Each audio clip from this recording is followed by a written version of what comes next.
ರಾಯಚೂರಲ್ಲಿ ಏಮ್ಸ್ಗಾಗಿ ರಾಜ್ಯಸಭೆಯಲ್ಲಿ ಸುಧಾಮೂರ್ತಿ ಪ್ರಸ್ತಾಪಿಸಿದ್ದಾರೆ. ರಾಯಚೂರು ಹಿಂದುಳಿದ ಜಿಲ್ಲೆಯಾಗಿದ್ದು ಉತ್ತಮ ಆರೋಗ್ಯ ಕೇಂದ್ರವಿಲ್ಲ, ರಾಯಚೂರಲ್ಲಿ ಏಮ್ಸ್ ಸ್ಥಾಪನೆ ಮಾಡುವಂತೆ ಸುಧಾಮೂರ್ತಿ ಆಗ್ರಹಿಸಿದ್ದಾರೆ. ಕೇಂದ್ರ ಸರ್ಕಾರ ಮುತುವರ್ಜಿಯಿಂದ ಏಮ್ಸ್ ಸ್ಥಾಪನೆ ಮಾಡಬೇಕು, ರಾಜ್ಯದ ಪರವಾಗಿ ಕೇಂದ್ರ ಸರ್ಕಾರಕ್ಕೆ ಮನವಿ ಮಾಡಿದ್ದಾರೆ ಸಂಸದೆ.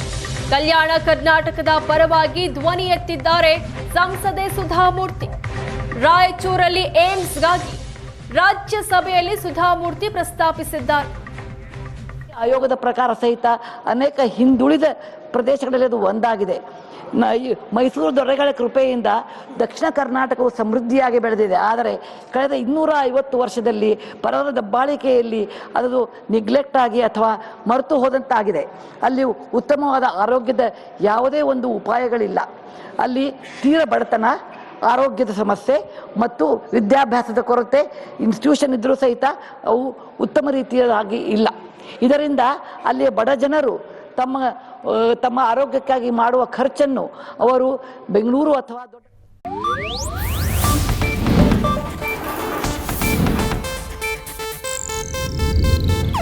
ಇದು ಏಷ್ಯಾನೆಟ್ ನ್ಯೂಸ್ ನೆಟ್ವರ್ಕ್ ಪ್ರಸ್ತುತಿ.